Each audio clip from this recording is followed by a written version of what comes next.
bahkan Kak, mungkin seperti judul kita hari ini, banyak kekhawatiran, kira-kira akan seperti 1998 nggak sih?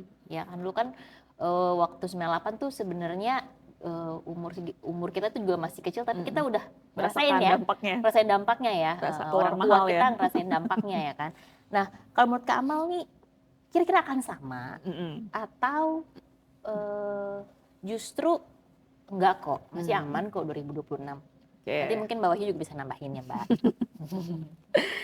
Kalau bicara 98 kayaknya saya kan sebenarnya secara umur, saya masih muda kok, jadi saya tidak 17 merasakan. tahun ya. Udah lahir kita, udah lahir justru. Tapi kan Saya ngerasain pas kerusuhan. ya Aku memang, bahkan aku kan tinggalnya di Ring 1 ring waktu satu, itu wah ya. Waktu itu karena aku tinggal di daerah dekat Jakarta banget. Barat. Jadi deket. Jadi walaupun masih kecil kelihatan, Merasakan ya. oh ternyata dampak ekonomi yang gak terjaga ini seperti ini ya gitu, Tapi emang dampak 98 kerusuhan. walaupun zaman dahulu 98 itu dampak global ya, sebenarnya itu Iya, global yang global. ke kita gitu, dan kita termasuk yang resilience karena kita UMKM dan konsumsi domestik sebenarnya, cuman kita tetap merasakan juga Betul. produk-produk yang mostly impor, seperti harga-harga makanan yang impor ya, itu kedelai segala macam juga dulu terasa banget gitu. Yang dulu aku makan tempe kayaknya bisa jor-joran tuh, zaman kecil tuh dimarahin sama mamaku gara-gara nggak boleh makan tempe, itu mahal gitu, Iya. nggak boleh, telurnya satu aja segala macam, itu aku merasakan tuh zaman dulu waktu kecil. Walaupun nggak ngerti sebenarnya ada masalah apa dengan 98 gitu, tapi begitu udah dewasa nih, udah mulai nyemplung nih di ekonomi, ya mulai paham kenapa 98 itu menjadi sangat chaos gitu Yes. dibanding 2026. Karena waktu 98 itu sebenarnya kalau secara data 98 sama 2026 itu seperti Pak Purbaya bilang nggak bisa disamain karena kondisinya beda, fundamental ekonominya. Indonesia saat itu eh, cukup rapuh gitu, walaupun tidak tidak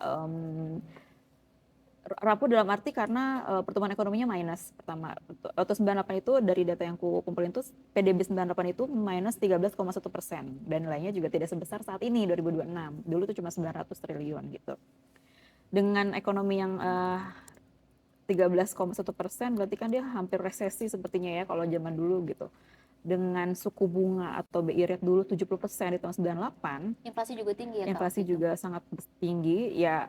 Dan yang paling membuat dan satu lagi yang indikasinya ke rupiah gitu ya, kenapa rupiah bisa sangat melemah gitu zaman dulu di 98, cadef kita juga cuma 12 miliar dolar yang which is tidak aman dalam standar internasional gitu. Jadi banyak hal yang tidak bisa disamakan dengan 98.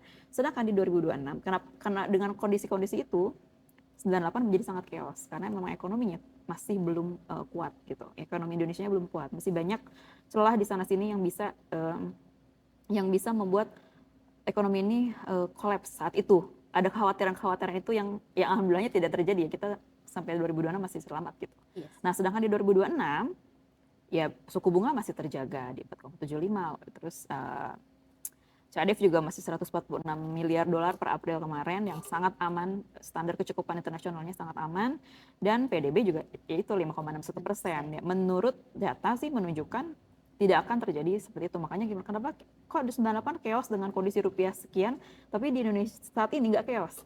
Karena kondisinya beda. Karena zaman dulu memang terasa banget, zaman sekarang tuh tidak seperti itu gitu. Apalagi zaman dulu kan lapangan pekerjaan, internet segala macam belum semasif sekarang gitu. Sekarang kan udah berbagai macam hal bisa mempengaruhi lah gitu. Itulah kenapa kita tidak bisa menyamakan kondisi 2026 dengan 98 karena secara data pun sangat berbeda. Benar kata Pak Purbaya gitu, kondisinya nggak akan kayak 98, aman. Ekonomi kita sangat kuat gitu. Jadi kalau dibilang akan seperti itu, nggak sih, kayaknya kekhawatiran itu cukup bisa dijawab dengan data ya, kayak nggak akan terjadi sampai sekeos itu di 98 gitu sih.